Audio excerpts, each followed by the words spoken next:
that appeared closer than treetops, grabbing wisps of cigar smoke and the ghostly coattails of dead carnies.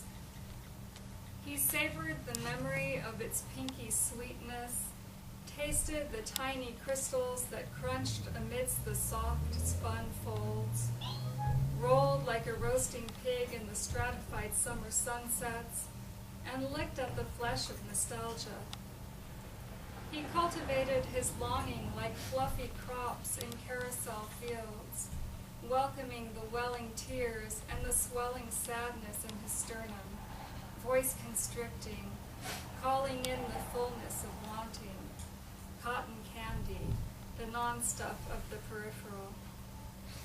Is it the big or the little things that count the most, Vanjie? Both, of course, she replied.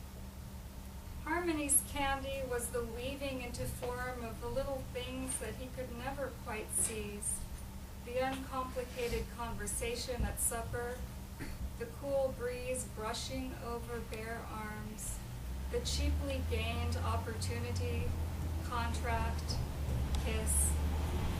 Hunched under the weight of so much rope, he moaned and turned the features of the world into tongue depressors, which impaled the pastel puffs no longer beyond his grip.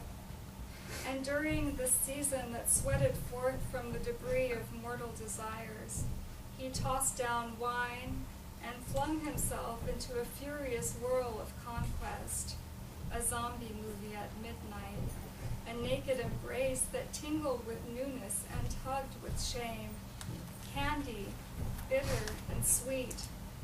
At last fulfilled, he slept entangled in a twist of blankets, fingers, thighs, and hair, awakening cotton-mouthed at the sun's resurrection.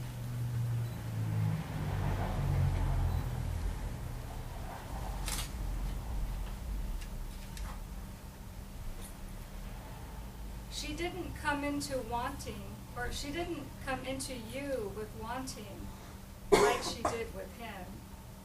That wanting to heal was killing them both. Rather, she brushed by you with the frequency of lunar phases, just barely missing you at each tide. Path crossing led to some sort of mutual recognition, then the auspicious appearance of that dark cat of mystical entwining. And though it took you years to get there, you came to her complete with your own magic kit, soul whole, emotions intact. I don't think she had ever encountered that before. Logical, for by then she had almost learned enough to smooth over the wrinkles in her ecosystem.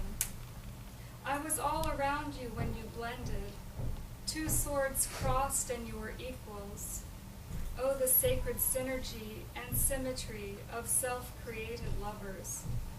It was then that we witnessed in harmony the effusive outpouring of the Grail and the replenishing elixir of fateful reunion. Though she had become a metamorph over time, not my doing, I assure you, she stood vibrant and naked before you, for you liked her as she was, as she did you, and she deemed good the creation of herself.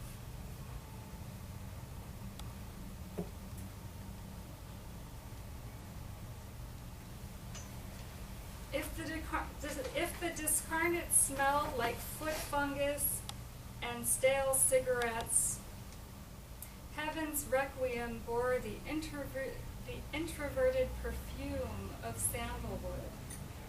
Their songs were an elegant braiding of swirly goth arias, classical fugues, and Indian ragas that opened with ritual and wrapped up with strings and spoken word. While discarnate's fans moshed around broken bottles and barrel fires, requiem groupies sat on the floor and swayed fluidly like seaweed. The discarnates lunged full-bodied screams of dances. Heaven's requiem sat in chairs with regal plastered all over them. The discarnates loathed haute couture and plastic surgery. Heaven's Requiem thought there should be federal grants for the stuff. The Discarnates believed that they had sold their souls when they signed to a small record label. Heaven's Requiem was only unsigned because it couldn't get its pen out of its ascot. The Discarnates were mobile no matter how sorry the state of Bibi the Van and Meep Meep. Heaven's Requiem had a black Eldorado that smoked so much you thought a new pope had been elected. The car had no name and they never toured. The Discarnates had scads of kids in their caravan, each the rat of his own hole, the idol of her niche. Heaven's Requiem was a presupposed trapezium of vocals and violin, cello and guitar. Both bands lacked a rhythm section, but while the Discarnates had a drum machine holding up the bottom end, Heaven's Requiem didn't bother. They were all ether and proud of it. Heaven's Requiem was spun from dreams and the aesthetics of mysticism, Radha's sari, Kali's necklace, everybody's bindi. They embraced the cosmos with airy chants and filmy clothes, form wrapping itself in more obvious form. The Discarnates panted after fairy tales, but weren't afraid to break a nail on the way. They immersed themselves in a pool of pain and baptized their woe with paranoia. The fatalistic gutter goth band had its shortcomings, van loads of them, but no matter how often and by what means the Discarnates' monster atrophied, it was by the grace of harmony that it rebuilt strength, grew new legs, and rejoined the road. You see, the crooner was afraid of death.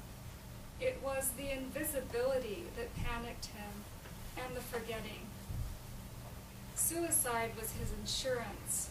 As long as the backup plan was there, he could scare up the peace to continue. Troubled, tortured, and downright dark-hearted as he was, freedom and survival would always win. Okay.